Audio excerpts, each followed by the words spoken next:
بسم اللہ الرحمن الرحیم الف لام میم۔ تقریباً 29 صورتوں کے آغاز میں یہ حروف آتے ہیں، جن یہ لکھے ہوئے ایسے ہوتے ہیں کہ ملے ہوئے ہیں، لیکن ان کو پڑھا الگ الگ جاتا ہے۔ جیسے 3 حروف ہے یہاں پر، تو الف کو الگ پڑھیں گے، لام کو الگ اور میم کو الگ، اور اسی طرح یہ 29 صورتوں کے آغاز میں حامیم، کاف ہا یا عین صاد، اسی طرح طٰہٰ، الف لام را وغیرہ، ان حروف کا ترجمہ کسی نے نہیں کیا۔ ان کو کہا جاتا ہے حروف مقطعات، اور ان کو آیات متشابہات بھی کہا جاتا ہے۔ قرآن کی آیات 2 طرح کی ہوتی ہے، ایک ہوتی ہے محکم کہ جن کے معنی اور مفاہیم علماء کو جو ہے نا سمجھ آ جائیں، اور ایک ہوتی ہے متشابہات، جیسے کہ یہ آیت ہو گئی تو علماء اس کی سمجھ سے اور اس کے ادراک سے عاجز ہیں۔ سیدی اعلیٰ حضرت نے امام بیضاوی کے حوالے سے ذکر کیا حروف مقطعات یہ اللہ کے راز ہے، اور امام شعبی نے فرمایا کہ یہ اللہ کے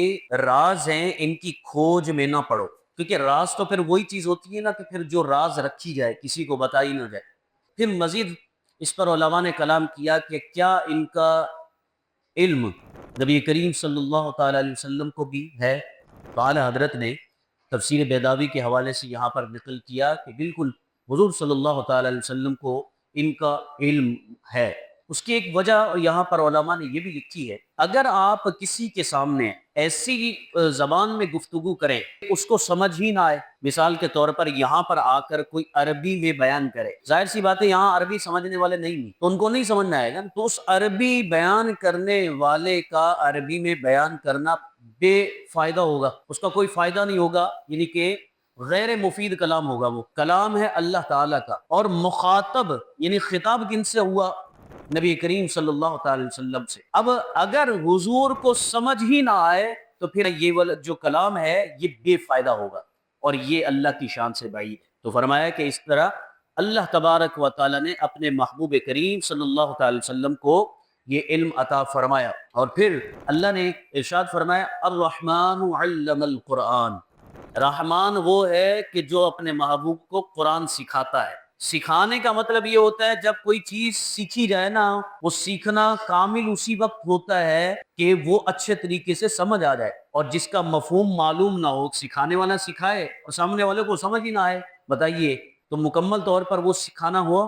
فرمایا اللہ نے جب قرآن سکھایا اپنے محبوب کو، قرآن کے اندر حروف مقطعات بھی ہیں، تو ان کا علم بھی اللہ تعالیٰ نے محبوب کریم صلی اللہ تعالی علیہ وسلم کو عطا فرمایا۔ امام شہاب الدین آلوسی وہ فرماتے ہیں نبی کریم صلی اللہ تعالی علیہ وسلم کے بعد اولیاء کو بھی ان حروف کا علم موجود ہے، اور اولیاء کو جو فیضان ملا وہ حضور ہی کی بارگاہ سے ملا، کیونکہ اولیاء جو ہے نا حضور کے علم کے وارث ہیں، بلکہ فرمایا کہ بعض اوقات یہ حروف خود ہی اپنا معنی بیان کر دیتے ہیں، جیسا کہ نبی کریم صلی اللہ علیہ وسلم کے سامنے کنکروں نے کلمہ پڑھا، یہ واقعہ سنا، یہ کیا ہے یہ خود ہی بتا رہے ہیں۔ اسی طرح گوہ نے آپ سے کلام کیا، ہرن نے آپ سے گفتگو کی، فرمایا کہ ہم ان کے حق ہونے پر ایمان رکھتے ہیں۔ حضور صلی اللہ علیہ وسلم کو اللہ نے عطا فرمایا، پھر حضور کا فیضان اولیاء کو بھی ملا۔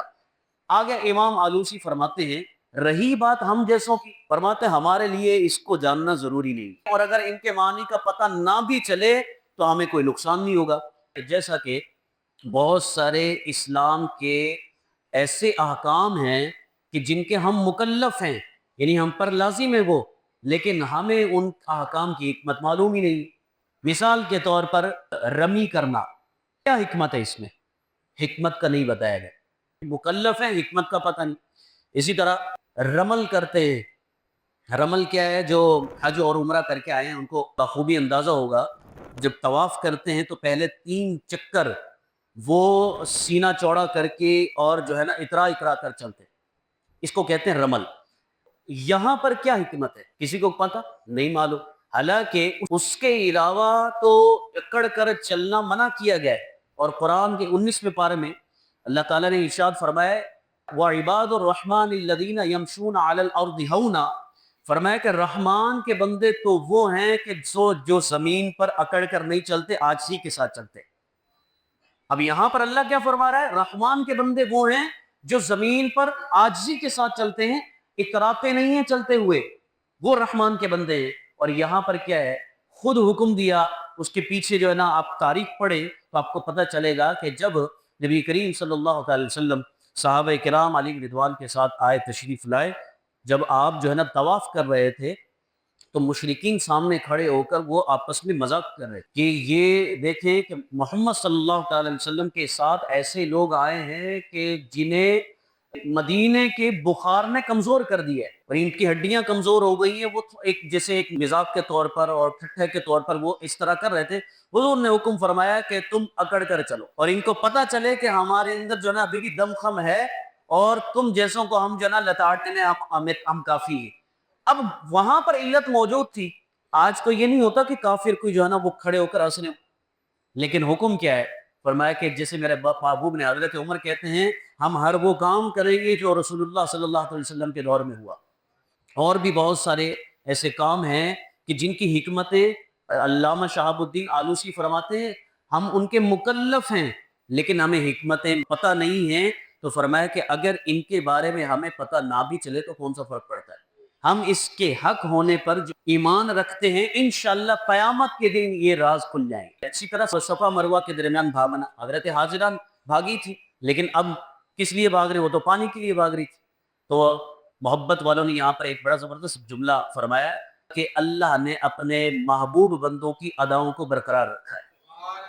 ابھی تم اتنا ہی سمجھ لو اور اس کے مطابق جو نا اپنی زندگی گزارو، باقی جو اللہ کی حکمتیں ہیں جو راز و نیاز ہیں انشاءاللہ قیامت والے دن وہ پتہ چل جائیں گی. فرمایا کہ الف لام میم حروف مقطعات ہیں اور یہ اللہ کے راز ہیں جو اللہ نے اپنے محبوب کو عطا فرمائے. اور پھر حضور کے صدقے سے بہت سے اولیاء کو بھی ان کا علم ہے، لیکن عام علماء اور عام لوگوں سے ان کو پوشیدہ رکھا گیا ہے. وہ انشاءاللہ قیامت والے دن ہی سب کے سامنے آ جائے گی.